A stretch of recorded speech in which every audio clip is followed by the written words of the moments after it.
Hello, beautiful strangers, and welcome to Fudging It. It's a quick story about small business and what not to do as a small business. I used to have a small business, and I know how hard it is to get customers and to retain customers, which is even harder. So, quick story. I'm a professional musician. I play flute and teach piano. My flute is a professional flute, which is not cheap, but I love it, and it was a big investment after I graduated college. So I haven't serviced my flute in a long time. Yes, I know. And recently I started playing more in a local orchestra, so I needed just a quick tune-up and oil and all that. One of the orchestra people recommended a local flute repair shop that I've never heard of. It's new. It was, I think, their business only like 3 years, so they're very new. I used to take it to a different shop, but they got kind of big and super busy. So I thought, well, if this new one comes so highly recommended, I'll try it. Well, you know how you have that little voice inside of you, and we call it intuition, and usually it's a good idea to trust it. Well, with my intuition, but 90% of it, I don't trust it. I just ignore it. This was one of those 90%. When we showed up to the shop, when the tech opened my flute case and looked at the flute and asked me how old is the flute, I said 15 years. And there was that, not even a smirk, something in the way they said it. Oh, really? Or the way they looked at it, it's like they didn't believe me. Like they didn't believe me that's either 15 years old or never been serviced. And I should have turned around back then and just right then leave. Did I? No. I stayed and I left my flute there. And they said, I don't need a lot of repairs. So yeah, I just need oil and cleanup. And then there's on the flute, there's like little felts so the keys don't clink too much. They kind of slid off a little bit, so we're like sideways instead of being located like straight under the arms. So I said I need those straightened out and re-glued, and the key in the we call it a foot, which is like the end of the flute. One of the keys is like not even, but it was like a little higher. So I said you even that out and just clean it, whatever. Okay, so we set on the price. I said I'll bring cash. They said okay. And the timeline was about a week.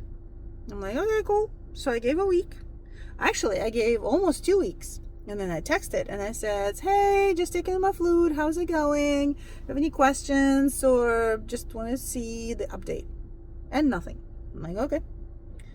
2.5 weeks. I text again and I say, any updates? Please let me know. And nothing. We're rolling on 3 weeks now. It's been over a day over 3 weeks. And you know, when you're like waiting for something and you don't know what's going on, there's some weird thoughts get in your mind and you're like, what if the shop set on fire? Or what if they sold my flute? Or what if they messed it up? Or what if they didn't even get to it at all? So the weird thoughts get in your head and you're like, oh, something bad happened. Then I called and no answer. I left a message. Then I called again and no answer. I left a message. And then finally I texted again and they texted back and I said, oh no, because my last text was after the calls. I said, listen, if you didn't have time to get to my flute, it's okay. Just give it back at this point. I don't mind. Just tell me what's going on and I can just come and pick it up. Then I think that night they texted and they said, oh no, everything's fine. It was like Friday. I think your flute will be ready on Monday. I said, well, I can't make it on Monday. Can I come pick it up on Tuesday? I said, sure. Set an appointment. I show up, pick up my flute, and it doesn't look like anything really happened to it. It looks a little cleaner. I know they probably took the keys off and cleaned it. But I mean, it's not like, it looks amazing, it's just same. So I played a few scales on it and then paid and left. And then when I got home, I looked closer at it, and the key is still higher in the foot. There are 2 big scratches on the body now. There's still marks. We have those, sometimes flutes get like little round marks on the head joint when it goes into a barrel. It's like, I guess like a silver, maybe oxidation or something, but you can see like black circles appear after, playing for so many years. Those are still there. I'm like, okay. So I text the guy, text him pictures, and I say, what's going on? Why the circle's still there and the key's still higher and there's scratches? So the response they sent me was, oh, the key on that particular brand flute is supposed to be higher. Oh, the scratches, I'm not so sure. I'll have to ask the repair person. I'm like, okay. And the circles, I will ask the repair person as well. I'm like, okay.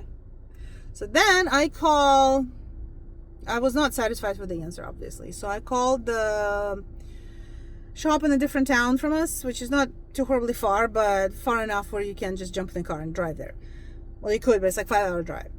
So, and I asked him all those questions, and he said, no, the key's supposed to be in line on any flute, and on that brand has no exception, but yes, on that particular brand should be in line. There should be no scratches. We might be able to buff them out. There's no guarantee that if it's deep enough that it's going to be gone 100%, but we'll try. And then the circles, no, we'll remove those. I'm like, okay, great. So just ship the flute. So on Friday, I pack it up and ship it off to the out-of-town shop. And then on Saturday, I text the owner here, the local shop, and I say, so I haven't heard from you. You said you're going to ask the tech, but I never heard from you again. So I shipped it off. But what do you want to do about it? Because I'm just not happy. And then I get this nasty text back. Oh, how dare you sending it to my competitor? Blah, blah, blah, blah, blah.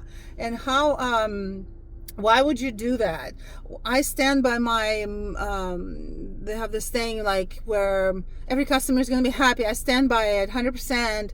And I would have made you happy. Would have fixed everything. Blah, blah, blah, blah, blah. I'm like thinking to myself, but I can't trust you to get back to me. I don't know. I said, well, I waited for a while, never heard from you or the text, so I sent it off. And then they says, okay, then I'm too busy right now.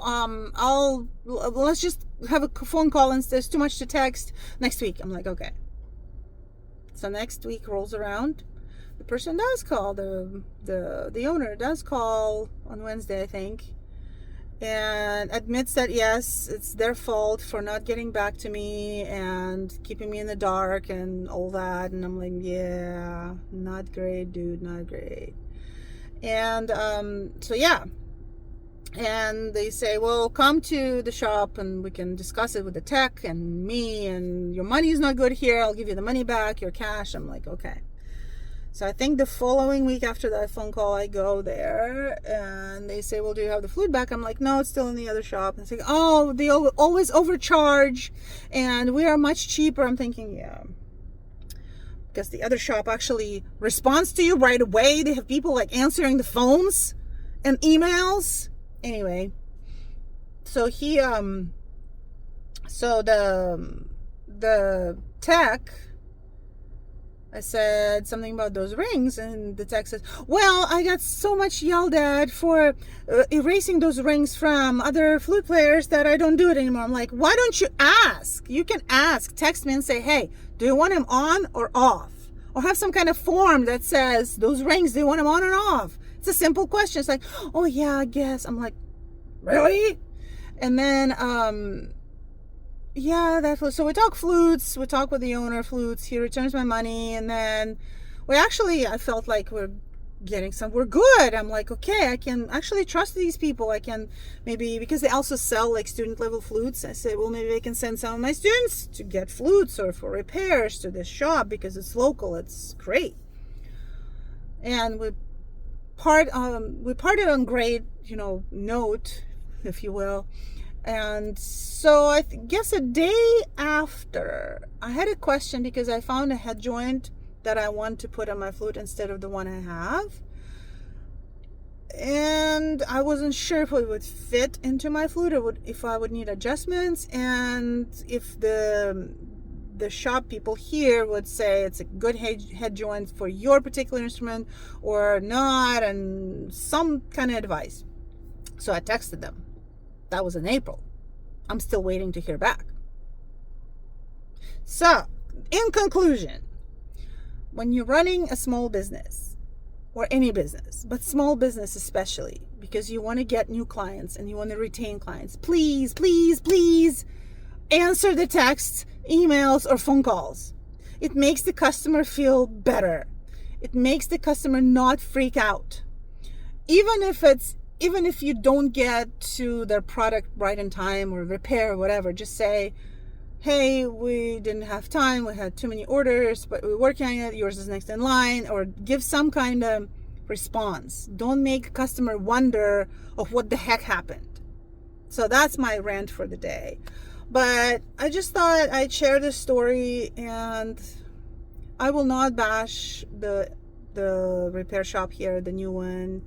I would not put their name anywhere and say that they're not great communicating, but I will also not recommend them to any flute player or student for either repair or a purchase. So yeah, that's my story for today. In the meantime, behave yourselves or not, and I'll see you in the next video. Bye.